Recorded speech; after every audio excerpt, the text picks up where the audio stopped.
야, 전기차만 출시하는 줄 알았는데 이게 출시된다고? 심지어 소렌토급 SUV인데 플러그인 하이브리드? 이거 드디어 현대기아차를 잡는 건가? 이런 생각을 하는 분들도 있습니다. 시라이언 6 DMI란 차인데 이 차가 지금 국내에 출시될 거란 설이 돌고 있더라고요. 아니 대체 왜 전기차도 아니고 갑자기 플러그인 하이브리드를? 저도 이게 좀 궁금해서 찾아보니까 몇 가지 재밌는 포인트가 눈에 들어왔습니다. 이게 또 단순히 중국차 공세가 무서우니까 견제해야 돼 이런 논리로 보기엔 무리가 있거든요. 그래서 오늘은 시라이언 6 DMI가 국내에 출시될 가능성, 그리고 현대기아 신차도 기대할 만한 지점이 많아서 이런 이야기들을 종합적으로 해보려 합니다. 진짜 맞아?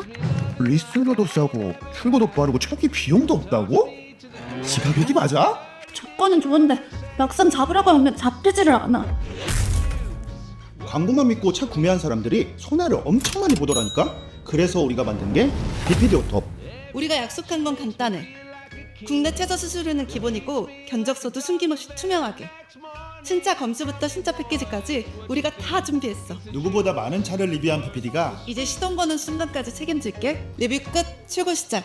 BPD 오토.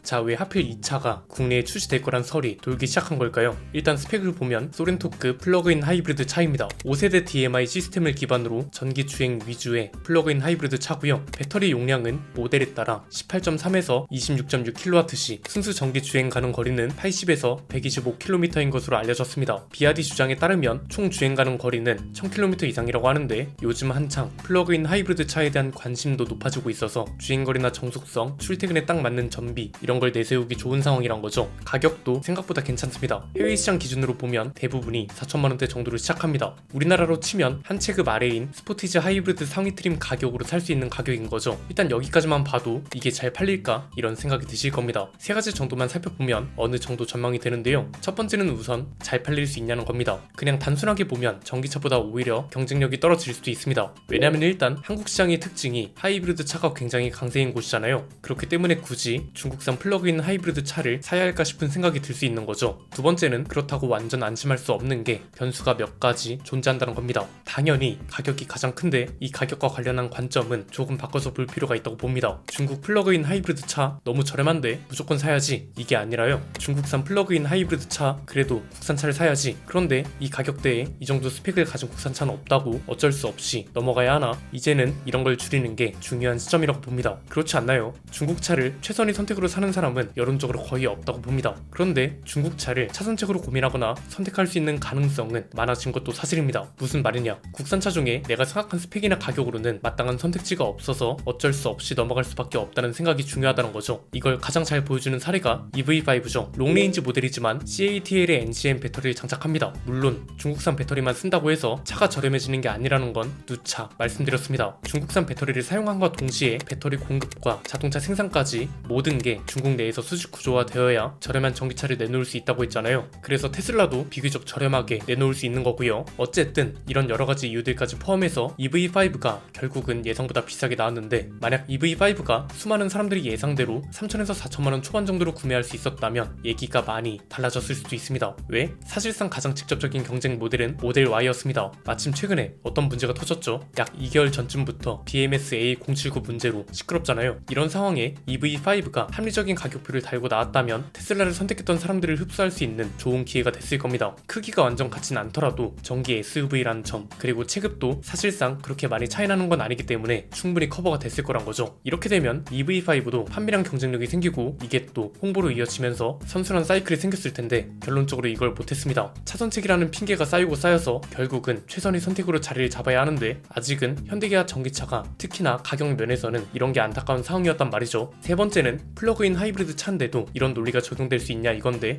역설적으로는 가능할 수도 있습니다. 이건 일단 판매량을 봐야 하는데, 올해 1월부터 5월까지를 기준으로 플러그인 하이브리드 차 판매가 6280대를 넘어섰습니다. 이건 작년 같은 기간 대비 116% 증가한 겁니다. 아직은 BMW나 볼보 같은 프리미엄 브랜드에서 판매량을 견인하고 있는데요. 역설적으로 대중 브랜드 쪽에선 플러그인 하이브리드 차 선택지가 없다는 방증이기도 합니다. 마침 현대기아차도 북미 시장에서 플러그인 하이브리드 모델을 늘리겠다고 선언한 상황입니다. 즉 플러그인 하이브리드 차가 현대차가 과거에는 경쟁력이 부족했습니다. 가격도 상대적으로 비싸고 효율도 그렇게 좋지 못했기 때문에 굳이 타야 하나 싶은 거죠. 그런데 지금은 전기차도 대중화된 상황이기 때문에 가격 경쟁력이 상대적으로 괜찮아졌고 기술력도 좋아졌기 때문에 이제는 거의 충전 없이 타도 되는 수준이라고도 하죠. 그래서 비슷한 가격에 좀 더 효율 좋은 하이브리드 차를 원하는 사람들은 현대기아차한테 현재로선 선택지가 없으니 비슷한 가격이 다른 브랜드를 선택할 수 있게 된 상황입니다. 시라이언 6 예상 가격이 대략 3,800만원부터 시작된다고 합니다. 아직 확정된 가격은 아니지만 이 정도 가격에 소렌토급 플러그인 하이브리드 차라면 괜찮은 선택지가 될 수 있다는 거죠. 현대기아차는 기존 소렌토나 산타페 모델 체인지와 동시에 가격을 동결하거나 낮추면서 합리적인 하이브리드 차 선택지를 만들거나 북미나 유럽처럼 플러그인 하이브리드 모델을 늘려서 직접 경쟁을 하거나 이미 선택할 수 있는 건 정해져 있는 겁니다. 이게 뭐 꼭 중국차 견제뿐만 아니라 현대기아차 자체적으로 가격 경쟁력이 중요해진 상황이라는 게 큰데, 앞에서 EV5를 예로 들긴 했지만 사실 가격 경쟁력이 필요한 건 EV5만 있는 게 아니죠. 아이오닉 5나 EV6 같이 대표 모델이라 불리는 차들도 가격 경쟁력이 필요합니다. 이 가격 경쟁력은 어느 정도다